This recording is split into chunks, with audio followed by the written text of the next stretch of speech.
Welcome to this Peel Yourself Off the Mat Monday edition of Bury Your Bookie. I'm Jeff DeForest, hoping everybody was making gobs of money over the weekend and scored with virtually everything that you touched in terms of getting your fingers moving on the phone app or sending it in at whatever casino sports book that you happen to find. And even if you're still old school, which I imagine at one time my man Mike Jones was, although this is not something that we care to talk about in great detail, but you probably might have made a few bets with Louis the Lipschitz, my old bookmaker back in the day. But however you did it, we hope that you made some scores. A lot of interesting things happening over the weekend. We, of course, are on the precipice of getting the championship rounds underway in both the NHL and the NBA. We'll talk about that. But speaking of the NBA, Mike, you had some thoughts, and I would 100% agree with you about the finality. I mean, it was almost like Joe Franklin going off the air in New York or any long running television show. But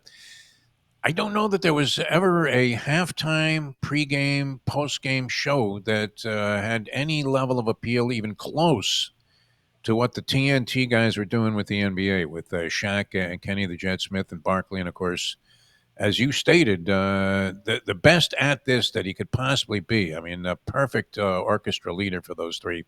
Ernie Johnson, who turns out to be a hell of a human being as well. Yeah, just an unbelievable show. Sad that it's leaving us. Just the way TNT's producers and how they did everything, just awesome. And when you're sitting home and daily struggles and losing that late game, and you listen to Charles Barkley say, "Guaranteed that it should win," and you go with him and he loses, you're thinking, "Where am I getting my next laugh from?" And then 30 minutes of Inside the NBA will give you that laugh at some point. And that was probably the best part of the show, is during a struggling night, is that you could sit back and listen to the three of those guys, Kenny Smith, Shaquille O'Neal, and Charles Barkley, just banter back and forth and find these guys could all do stand up at some point. I think they were just fantastic together. And I'm going to miss that kind of delivery of the show. Hopefully ESPN can pick it up where it left off.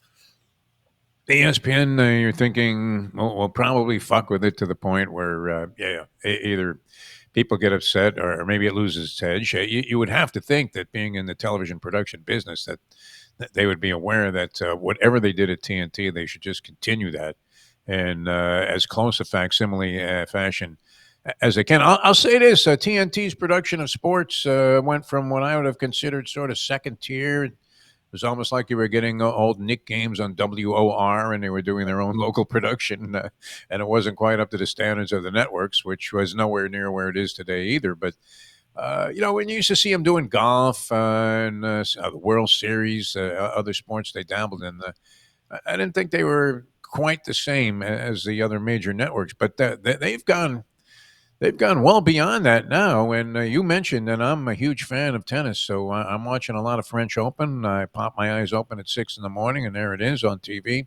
Great matches, great matchups. The stars are all coming to the surface there, and you always have your share of upstarts and upsets and Mm-hmm. things that make it a very compelling sport, because there's not that much differential between the top player and in tennis. The number 89 person in the world is perfectly capable of scoring an upset from time to time.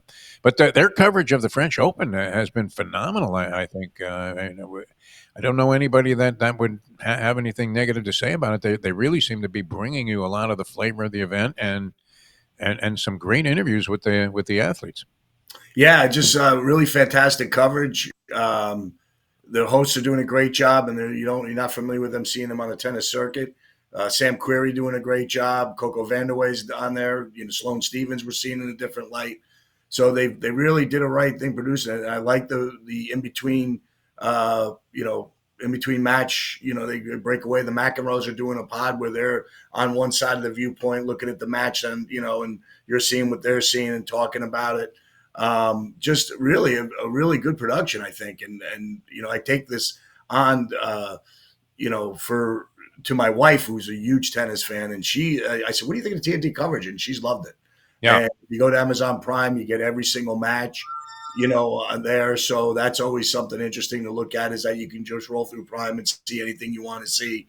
And yeah, that's it's really been a interesting little week and a half watching them, and I look forward to seeing how they handle the final. All right, we have the championship rounds coming up in both the NHL. Of course, it involves our hometown team here, originating from South Florida. You in a very spiffy location in Boca Raton, and me slumming it by the beach here, down just a little bit north of Fort Lauderdale. And remarkable. I mean, in a zillion years, I go all the way back to the origins of the Florida Panther franchise, covering the team and covering the circumstances under which it came about. Very sketchy that hockey would work here. Gary Bettman was involved, the NHL commissioner, in some kind of movement to put teams in the Sun Belt. And you thought, these Canadian teams might even be struggling. So why on earth would you think it was going to work in the Deep South? And if you win, naturally, you're going to have success. And here we go, 6 straight years of teams from the state of Florida being involved in the Stanley Cup Finals. 6 consecutive years with Tampa Bay Lightning and now the Florida Panthers going to three in a row. And never in my wildest dreams that they had Bill Torrey from the Islanders regime was one of the original guys that was involved in an executive position with the Florida Panthers, and they had Bobby Clark as their GM originally. Right. They put a real feisty team of just a great collection of grinders together that Hmm. actually went to a Stanley Cup final in year number 3. But for the next 2 decades or more, the team had created such a low level of interest. I mean, you thought it was just short of complete indifference.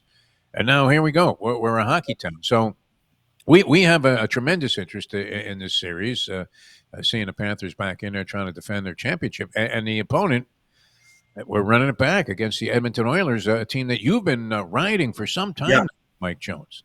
Yeah. What do you make of this thing? Relatively even from an odds standpoint. You're getting even money. You don't have to pay the vig if you're taking the Panthers. It's like 100 plus 100, and I saw minus 120 to win the series on the Edmonton Oilers. Yeah, this is going to be an interesting series. Edmonton with a little bone to pick after last year, coming down from 3-0 to lose by a goal in Game 7.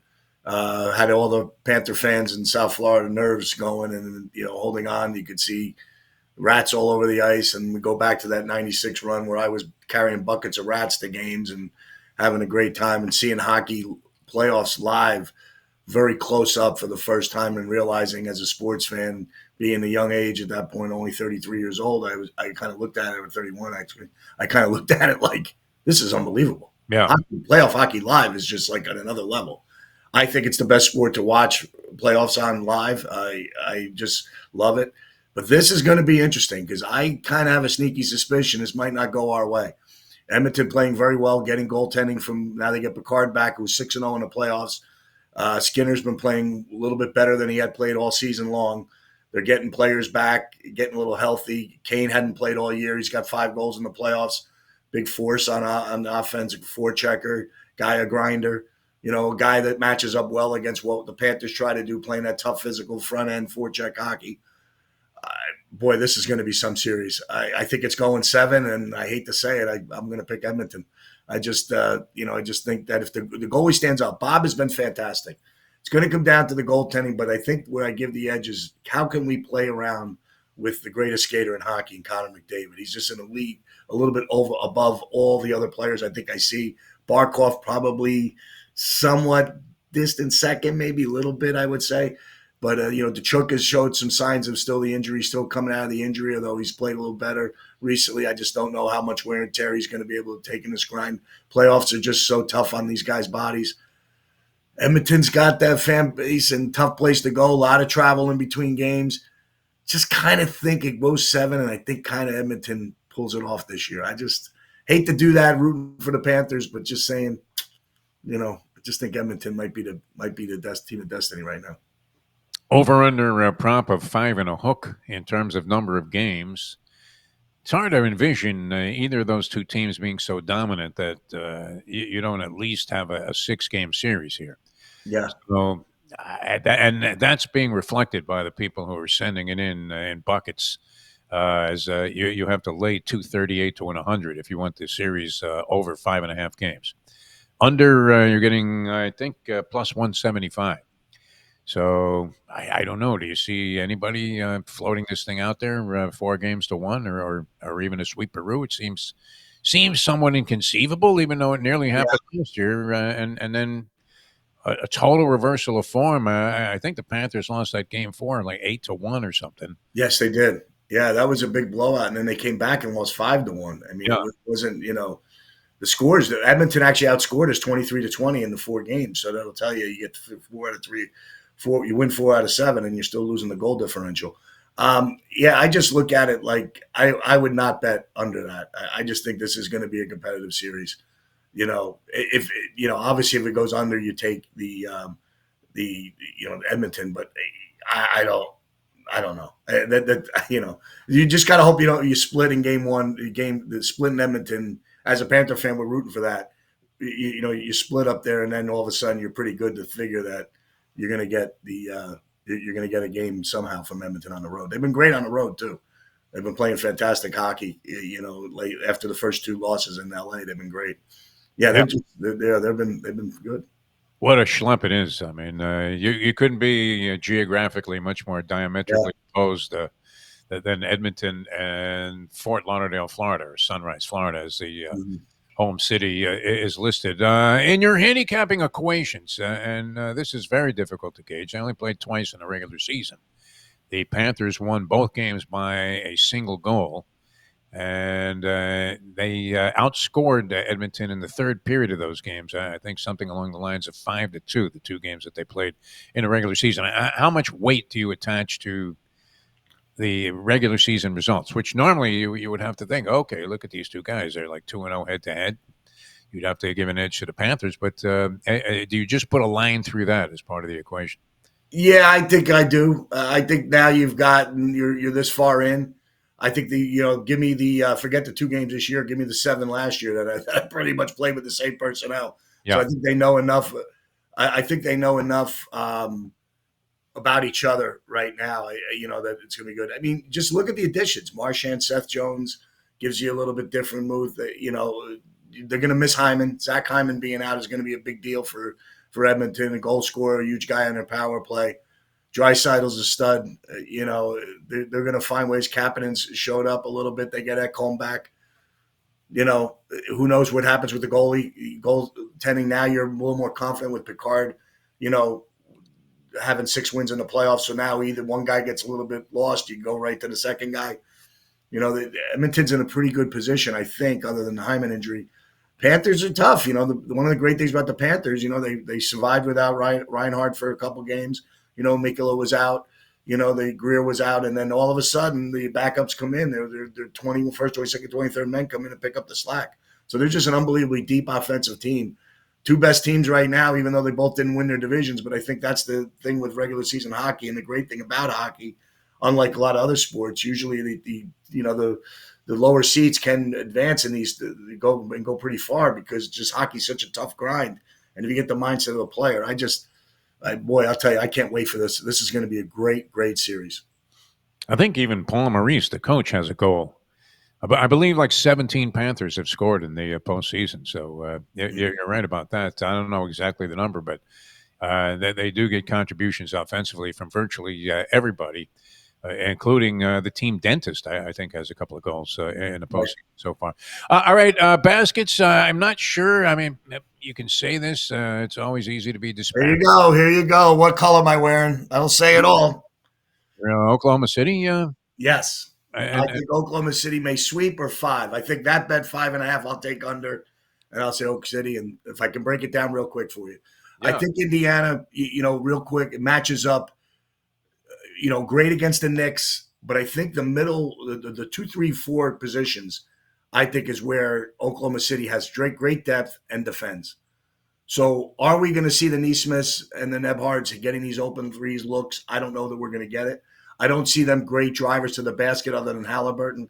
I think for Indiana to stay in this series, it's going to come down to the guy with the ring, the MVP of the Eastern Conference. They need a superhuman effort out of Siakam. He's going to be guarded by maybe a lengthy guy at times. If he gets by that, then they're going to run out of Jalen Williams or they're going to run Caruso at him. I think Caruso's going to have his fun with Halliburton throughout the series. Maybe stop the penetration, try to deny Halliburton the ball, make other guys take it up. They're just so deep and so good defensively. I think this is where Indiana runs into problems. Do you want to play in that transition game? OKC could put up 140 on you. If you want to, if you want to play the half court game, I think OKC's better at it. I think we see, and here's the other part: they struggle with Brunson. How are they going to guard SGA, who does basically plays very similar, tries to get it, has a little bit more length. So the success that Neesmith had on him, which we did not see at certain times, we saw some times where he shut him down. We saw times get Brunson get where he wants. This guy's just a little bit more athletic, a little taller, bigger reach.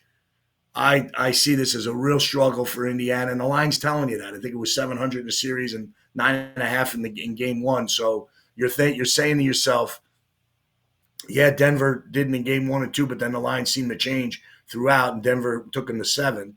The Memphis lines were basically similar, right? Memphis was 10. So now you're in the finals, and they don't come down to 6 or 7s like they did with Minnesota. They're saying that they're looking at Minnesota was dominated, and now they're looking at Indiana from the price maker standpoint of being not as good as Minnesota. So what do we really see? I would bet the sweep.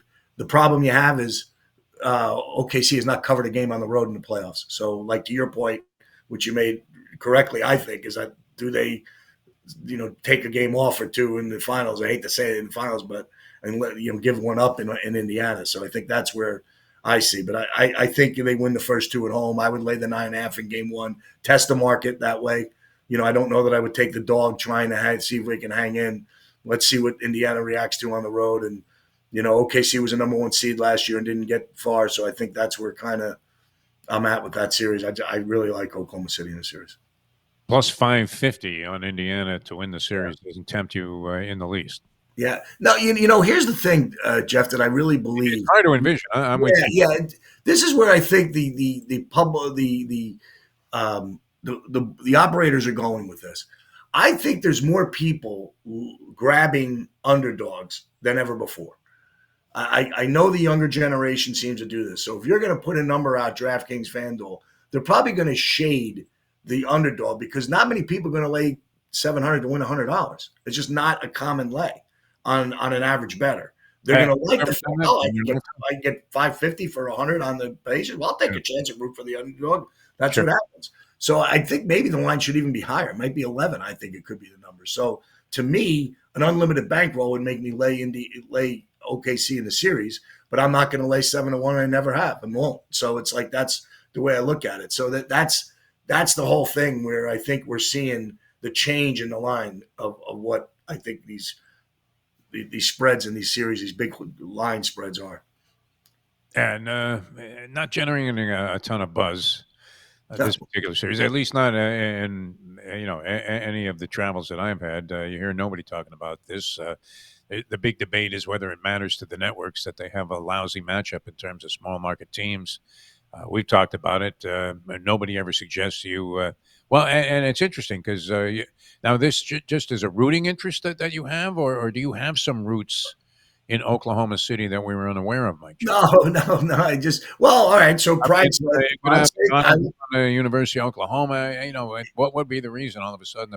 Because I've never, ever, and I don't anticipate this ever happening to me, somebody walking up to me or being in a relationship with somebody that says, you know where we really got to go this week? Oklahoma City. Yeah.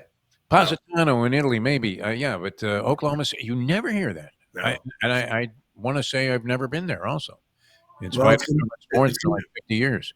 It's going to be a popular destination for NBA beat writers this week. I can tell you that because it's getting there. But yeah, no, it's really just I've been to Oklahoma a couple times, but no, it's not really anything other than maybe my pride is this. 2 years ago, I was touting them that they would get a title.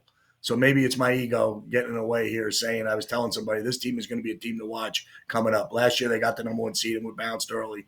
And now they're in the finals. And, my guys that I told this to, I've been talking about it, have reminded me throughout this run that this team's really good. And you called it just a couple years too late. But, I just feel like they're just better. And I don't get to see them much. And I think we see it. But I was trying to figure out, I didn't even know how to spell his name, actually, SGA, before a couple of years ago, and all of a sudden I'm watching him play and I'm saying, and all the disappointment, and not to bring up certain areas, but when McBride went out for that 3 and stepped out of bounds, which was a debatable call, when they had a 3-on-1 down 8 at the time and they're making a run here and they don't take a layup, I say, give me a guy who's a mid-range guy besides Kevin Durant. And we got him in this guy.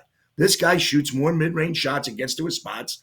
Probably a little bit like Richard Hamilton did in his heyday with the Pistons, but this is an old school basketball player. And I would kind of like that as a driven from that we don't just have to bang out 50, 63s like the Celtics shoot, that this guy finds ways to get the spots, gets his guys involved, unbelievable creator, has got a good mix, and they got shooters too. So I kind of like his game enough that I was happy that he won the MVP.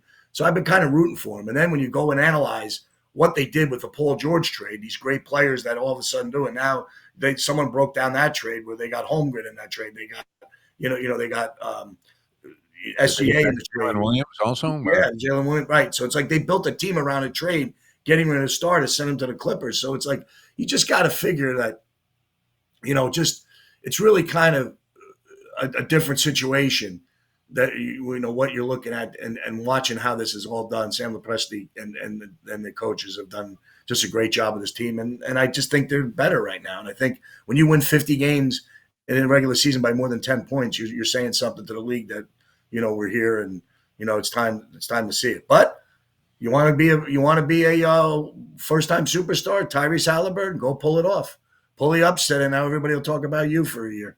Yeah, they've been underdogs the last two series, although not that significantly so against the Knicks. I think it was plus 135. They were plus 435 against a team that appeared was going to hammer them right out of the playoffs with the Cleveland Cavaliers. I know the Cavs had key injuries in that series, but it was impressive the way Indiana handled it nonetheless. And then they did put the final nail in the Knicks coffin when you thought, well, if ever this was the opportunity to do it and show what you are, win that game in Indiana, and they did it handily under the pressure of possibly having to face the label of being among the biggest chokers in NBA history if they dropped that series from up 3-1.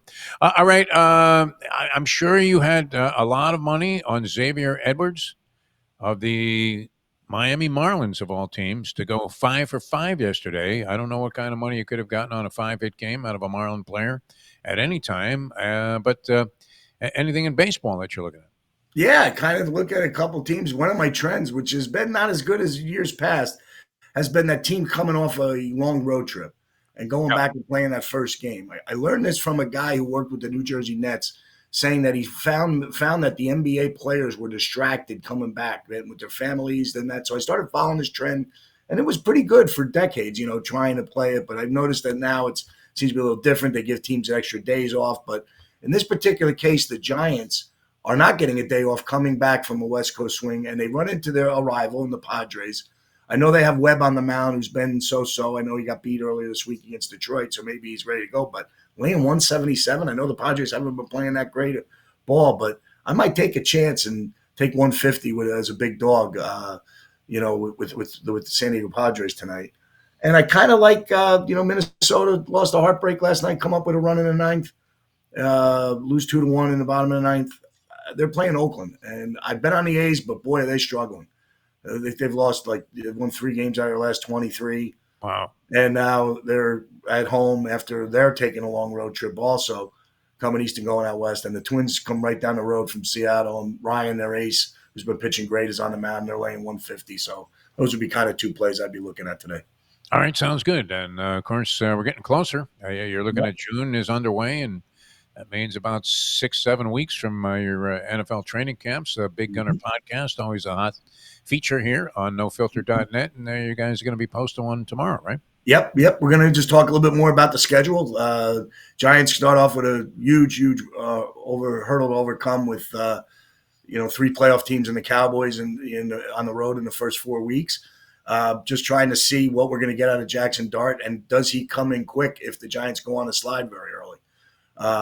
We feel the quarterback room is a lot better than it has been in years. Having a Super Bowl champion to lead the way, and Russell Wilson, who's taking his grip on New York and seems to be at all the big New York events and embracing it, which we love to see. And but they gave Jackson Dart a lot of attention in camp, and some of these young rookies look pretty good. I think we'll have a better running game. I just think, like I say every week to everybody, you just got to stay healthy. If you could somehow stay healthy, you'll end up being fine in this league, and that's what the Giants have lacked over the last decade, is they just haven't been a healthy football team. So we hope we get injury breaks, nothing serious in the camps leading into preseason and the first game of the regular season, that we're all intact physically. I think our defense can be better. Our pass rush will be better. You know, I don't think we're a sleeper for a playoff spot just yet, but I think we're going to beat some people, and I think we're going to be competitive in all these games. I think that's the thing that we're really striving for, is that not have the big turnover, not have the big problems that we do. We get blown out of games, and the fans get disinterested. I think the real problem we have with the fan base is the expectations for years have been like, we've been so bad. Can we overcome these really bad starts that we have? Because it gets the fan base riled up, and it starts all this negativity, and it's tough to be a player around that stuff. It was there. It was there when I was there with the Giants in '84, coming off a 312 and 183 season.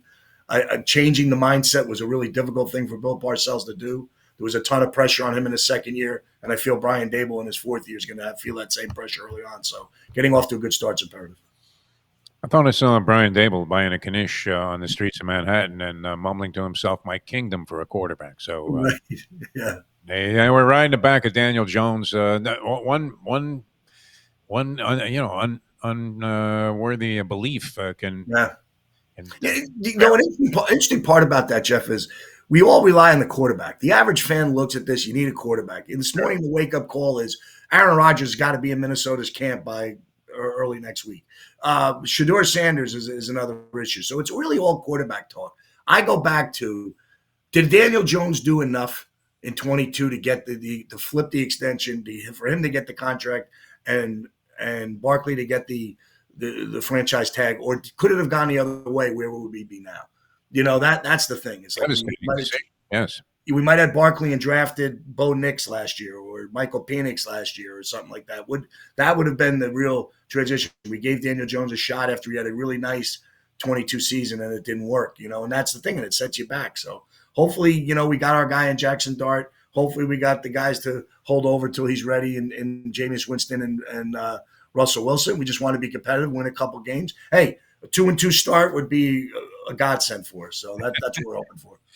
All right, that's looking way ahead. That'll be on the podcast tomorrow, right here on NoFilter.net. Mike, always a pleasure, my friend. Thanks for having me, Jeff. Always a pleasure to be with you. Monday, the great Mike Jones, ladies and gentlemen. All right, good luck with all your plays today.